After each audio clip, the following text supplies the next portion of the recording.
9월 6일 오늘 만나 성경 말씀은 데살로니가전서 5장 14절에서 15절까지의 말씀입니다. 형제자매 여러분, 여러분에게 권고합니다.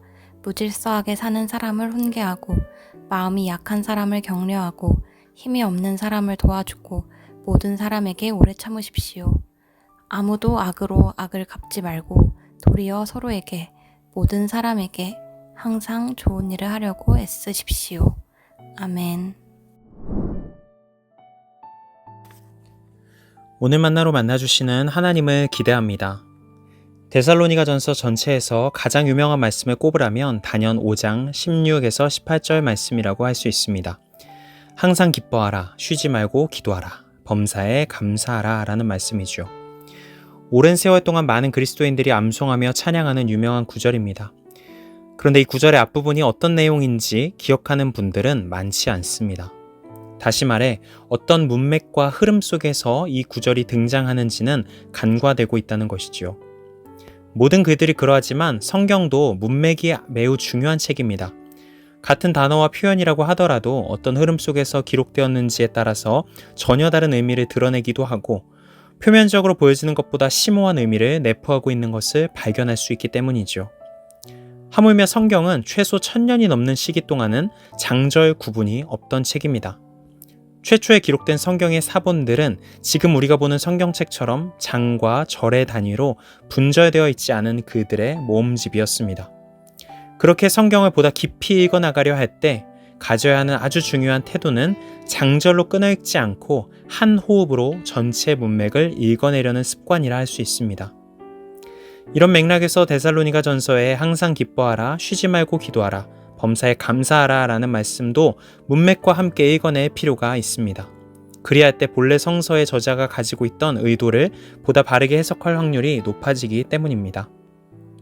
오늘의 본문이 항상 기뻐하라는 권면의 직전에 등장하는 말씀입니다. 14절 말씀입니다.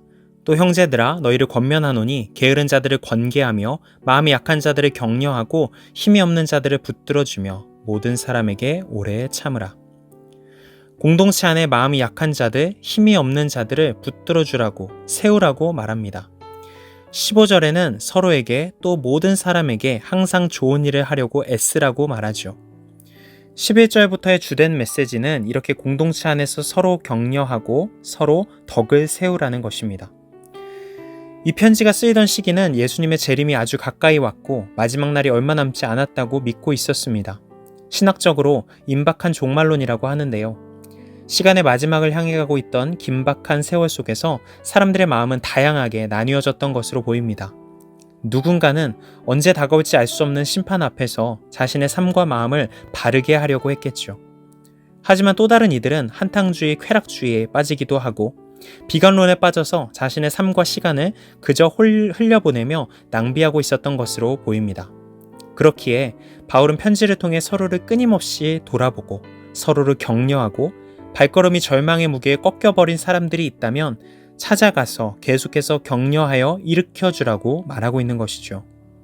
마침내 드러나게 될 하나님의 신실한 은혜 앞에서 부끄럽지 않은 존재로 함께 믿음 위에 굳건히 서라는 권면입니다. 그리고 이런 권면의 끝에 비로소 데살로니가전서의 유명한 권면이 등장하는 것이죠. 항상 기뻐하라, 쉬지 말고 기도하라, 범사에 감사하라. 문맥을 모르고 이 문장만 보게 될 때는 오로지 개인의 경건을 위한 말씀으로만 읽히기 쉽습니다. 하나님과 개인의 관계를 위해 항상 기뻐하고 쉬지 말고 기도하고 범사에 감사하라는 것으로만 해석되는 것이죠. 하지만 5장의 문맥과 함께 읽게 될 때 조금 다른 결의 의미가 드러납니다. 이 권면은 단순히 개인의 경건만을 위해 주어지는 권면들이 아닙니다. 왜 항상 기뻐해야 할까요? 마지막 때의 절망과 비관의 에너지가 우리의 마음을 잠식하지 않기 위해서이고 하나님이 주시는 참된 기쁨이 있을 때 다른 이들을 진정으로 회복시킬 수 있기 때문입니다. 왜 쉬지 말고 기도해야 할까요? 기도하지 않으면 우리의 시선은 계속해서 나의 욕심과 나의 잘됨만을 향해 좁아지기 때문입니다. 그래서 내가 마땅히 돌보고 권면하고 일으켜야 할 다른 이들을 외면하게 되고 그들을 향해 다가가기보다는 나의 안위와 잘됨만을 위해 시간과 마음을 쓰려는 관성이 굳어지기 너무 쉽기 때문이죠. 마지막으로 왜 감사해야 할까요? 감사야말로 공동체 안에서 하나님의 일하심을 신뢰하는 가장 깊이 있는 고백이기 때문입니다. 아직 회복되지 않은 지체들이 보이고 여전히 우리의 마음을 두렵고 불안하게 하는 상황들이 있지만 그럼에도 불구하고 결국은 좋은 일이 있게 하실 하나님의 신실하심을 붙들게 하는 가장 강력한 힘이기 때문입니다. 결국 바울이 전하는 기뻐함과 기도와 감사에 대한 권면은 공동체 안에 서로를 살리는 생명력으로 존재하라는 것입니다. 내가 기뻐하고 기도하고 감사하는 믿음의 행위를 이어갈 때 그것은 반드시 누군가를 향해 손을 내미는 행위로 확장되고 절망과 어둠에 빠진 일을 다시 일으키는 힘이 되어주며 하나님의 신실하심을 다시 소망하도록 우리를 견인하기 때문입니다. 사랑하는 성도 여러분, 여러분의 개인의 삶으로도 우리 공동체의 상황으로도 여전히 우리는 불확실성으로 가득 찬 시간을 함께 걸어가고 있는 것 같습니다. 그러니 우리 모두 함께 항상 기뻐하고 쉬지 말고 기도하고 범사에 감사하면 좋겠습니다. 하나님의 신실하심을 신뢰하고 소망하는 공동체로 함께 굳건히 서기 위해서 말입니다. 우리가 함께 기뻐하고 함께 기도하고 함께 감사하는 교회로 존재할 때 우리의 여정에 마침내 드러나는 하나님의 뜻을 함께 발견하게 되는 은혜를 경험하게 될 줄로 믿습니다. 기도하시겠습니다. 사랑의 주님, 기쁨과 기도와 감사로 향하는 우리의 걸음이 멈추지 않기를 소망합니다. 그 걸음걸음마다 하나님이 주시는 새로운 소망과 생명력을 가지고 우리에게 허락하신 소중한 관계를 항상 돌아보게 하여 주십시오. 그리하여 우리 모두 하나님 나라의 소망을 놓치지 않도록 인도하여 주시옵소서.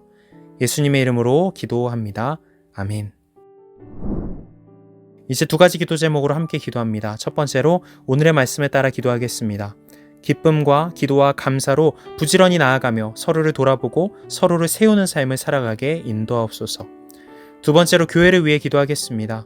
청빙의 중요한 걸음을 내딛고 있는 우리 교회를 인도하여 주셔서 모든 여정을 주도하고 이끄시는 하나님을 경험하도록 인도하옵소서.